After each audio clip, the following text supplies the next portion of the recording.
আসসালামু আলাইকুম viewers, welcome to Makhruma cooking house. আশা করি সকলে ভালো আছেন। চলে আসলাম আরও একটা নতুন ভিডিও নিয়ে। আজকের ভিডিওতে দেখাবো কিভাবে ঘরে দোকানের মতন মজাদার আর ফুলকো ফুচকা বানানো যায়। তবে দোকানের ফুচকা থেকে ঘরে বানানো ফুচকাটাই কিন্তু অনেক মজা। তো চলুন শুরু করা যাক আজকের ভিডিও। প্রথমে একটা বাটিতে আমি মেজারমেন্ট কাপের 1 কাপ ময়দা নিয়েছি।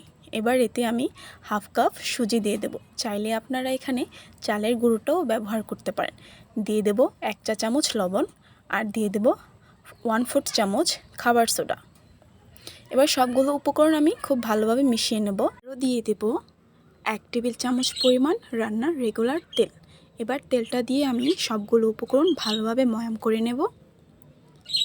তো খুব সুন্দরভাবে ময়াম করতে হবে। আর ময়ামটা পারফেক্ট হয়েছে কিনা সেটা বোঝার জন্য হাতে একটা মুষ্টি করলেই দেখবেন একটা দলা পেকে আসে, তখনই বুঝতে হবে যে ময়ামটা পারফেক্ট হয়েছে। এবার মেজারমেন্ট কাপের আমি 1 কাপ পানি নিয়েছি। এবার পানিটা খুব আস্তে আস্তে ঢেলে আমি একটা সুন্দর ডো তৈরি করে নেব।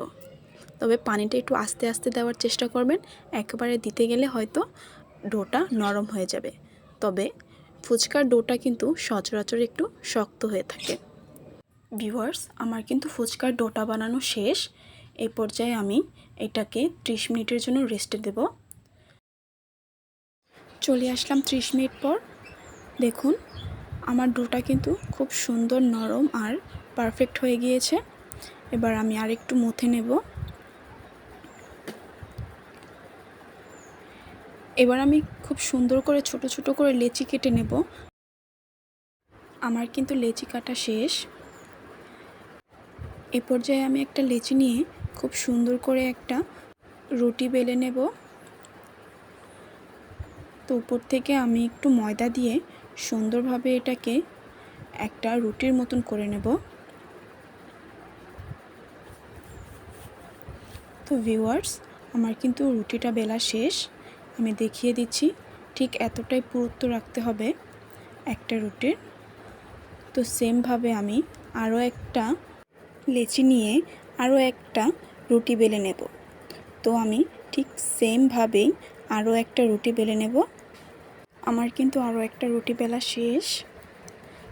তো আমি 2টা রুটি ঠিক একই রকম একই সাইজের করে নিয়েছি। এই রুটিটারও ঠিক সেম একই পুরুত্বের করে নেব। তো এবার আমি একটা রুটির উপর দিয়ে কিছুটা তেল ছড়িয়ে দেব আর উপর থেকে কিছুটা দিয়ে দেব ময়দা। এই তো খুব সুন্দরভাবে আমি ময়দাটা উপর থেকে দিয়ে দিচ্ছি। এই পর্যায়ে যে আগে থেকে বেলে রাখা আরেকটা রুটি, সেটা আমি এটার উপর দিয়ে খুব সুন্দরভাবে চারপাশ থেকে চেপে চেপে দেব। এই পর্যায়ে আরেকটু ময়দা নিয়ে একটা বড় রুটি বেলে নেব। তো রুটি বেলার সময় এইটুকু খেয়াল রাখতে হবে যাতে রুটির দুপাশে যেন ঠিক সমান পুরুত্বেই বেলা হয়। তা না হলে ফুচকার এক পিঠ মোটা আরেক পিঠ পাতলা হবে। সেই ফুচকাটা খেতে কিন্তু খুব বেশি একটা ভালো লাগবে না। তাই রুটি বেলার সময় এই জিনিসটা একটু খেয়াল রাখতে হবে। ভিউয়ার্স, দেখতেই পাচ্ছেন আমি কিন্তু খুব উল্টে পাল্টে রুটির দুপিটি কিন্তু খুব সুন্দরভাবে বেলে নিচ্ছি। একটু বড় আর ছড়ানো জায়গা নেওয়ার চেষ্টা করবেন, তাতে ফুচকাগুলা খুব তাড়াতাড়ি হয়ে যাবে আর রুটি বেলার ঝামেলা তত বেশি থাকবে না। তো আমি কিন্তু এপিঠ ওপিঠ খুব ভালোভাবে রুটিটা বেলে নিচ্ছি। তো আপনাদের দেখিয়ে দিচ্ছি আমি, আমার রুটিটা কিন্তু ঠিক এতটুকুই পুরুত্বের হয়েছে। আপনারাও চেষ্টা করবেন ঠিক এতটুকু পুরুত্বে রাখার। এবার আমি একটা মটকার সাহায্যে আমি খুব সুন্দর করে ছোট ছোট করে ফুচকা কেটে নেব। এই তো আমার কিন্তু একটা ফুচকা কাটা শেষ, আপনাদেরকে আমি দেখিয়ে দিচ্ছি ঠিক এতটুকু হয়েছে। আরও একটা ফুচকা কেটে দেখাচ্ছি।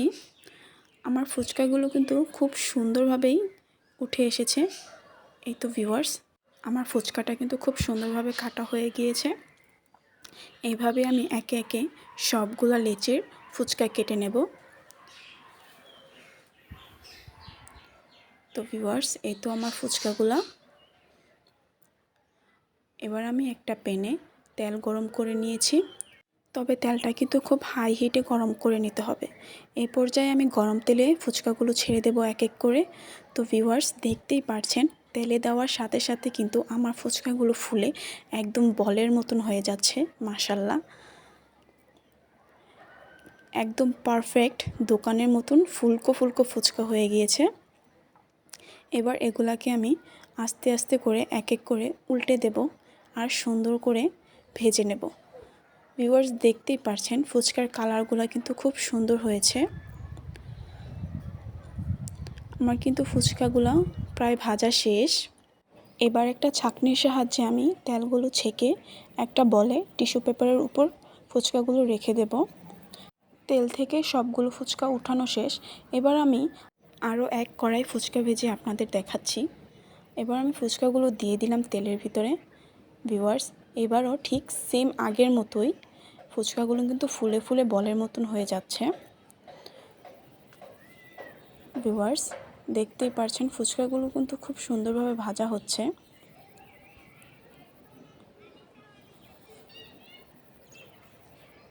ফুচকাগুলোকে কিন্তু খুব নেড়ে চেড়ে ভাজতে হবে যাতে খুব সুন্দর একটা কালার চলে আসে ফুচকা থেকে। আমার ফুচকার থেকে কিন্তু খুব সুন্দর একটা কালার চলে এসেছে।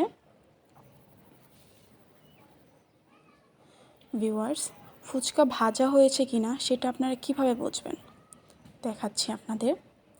ফুচকা যখন ভাজা হয়ে যাবে তখন তেল থেকে কিন্তু আর বুটবুটি বের হবে না।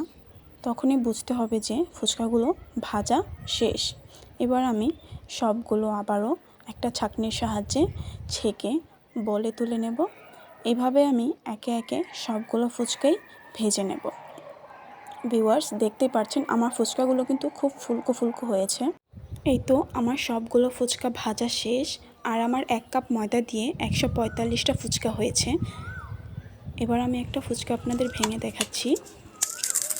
তো ভিউয়ার্স, শুনতেই পারছেন কতটা মচমচে হয়েছে। মাশাল্লাহ, অনেকটাই মচমচে হয়েছে।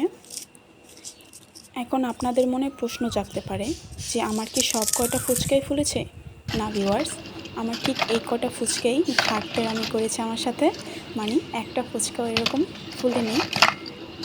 তবে এগুলো কিন্তু খুব ক্রিস্পি হয়েছে। আমি আপনাদের ভেঙে দেখাচ্ছি। এই তো খুব সুন্দর হয়েছে কিন্তু। ভিউয়ার্স, আমার আজকের ফুচকার ভিডিওটা যদি আপনাদের কাছে ভালো লেগে থাকে তাহলে প্লিজ কমেন্ট করে জানাবেন। আর নেক্সট ভিডিওতে আপনারা কোন ভিডিওটা দেখতে চান সেটাও জানাবেন। আর আমার চ্যানেলটাকে প্লিজ সাবস্ক্রাইব করতে ভুলবেন না। আজ এই পর্যন্তই। সবাই ভালো থাকুন, সুস্থ থাকুন। আল্লাহ হাফেজ। আসসালামু আলাইকুম।